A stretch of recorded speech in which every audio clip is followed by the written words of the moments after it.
NEET പരീക്ഷാ ക്രമക്കേട് CJP പ്രതിഷേധം ഉൾപ്പെടെയുള്ള വിഷയങ്ങളിലെ പ്രതിഷേധത്തെ തുടർന്ന് പാർലമെന്റിന്റെ ഇരുസഭകളും പിരിഞ്ഞു.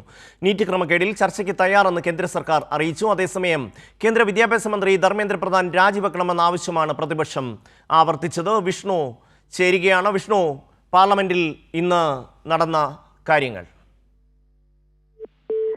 ഷമി, എന്തായാലും വലിയ പ്രതിഷേധം തന്നെയാണ് പ്രതിപക്ഷത്തിന്റെ ഭാഗത്തുനിന്നും പാർലമെന്റിൽ ഇരുസഭകളിലും അരങ്ങേറിയത്. പ്രത്യേകിച്ച് വിദ്യാഭ്യാസ മന്ത്രി ധർമ്മേന്ദ്ര പ്രധാൻ അടിയന്തരമായി തന്നെ രാജിവെക്കണം.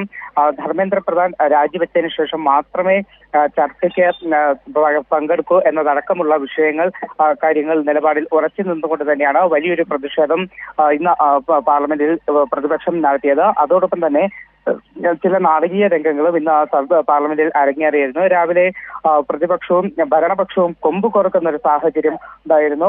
പാർലമെന്റിന്റെ മുന്നിൽ രാവിലെ 10:00 ഭരണപക്ഷവും പ്രതിപക്ഷവും സമാനമായി പ്രതിഷേധം അരങ്ങേറിയിരുന്നു. അത് വലിയ പ്രതിപക്ഷ കൊമ്പ് കോർക്കലിലേക്കൊക്കെ തന്നെ പോയ ഒരു സാഹചര്യം എന്തായാലും രാവിലെ പാർലമെന്റിൽ ഉണ്ടായിരുന്നു. അതിന് പിന്നാലെയാണ് സഭയ്ക്കകത്തും നിലപാട് ശക്തമാക്കിയ പ്രതിപക്ഷം അതിശക്തമായി പ്രതിഷേധിച്ചത്. ഇരു സഭകളും തുടർച്ചയായിട്ടുള്ള 4ാമത്തെ ദിവസവും സ്തംഭിച്ചിരിക്കുകയാണ്. ഇരു സഭകളും ഇന്നത്തേക്ക് പിരിഞ്ഞിട്ടുണ്ട്. ഷമി.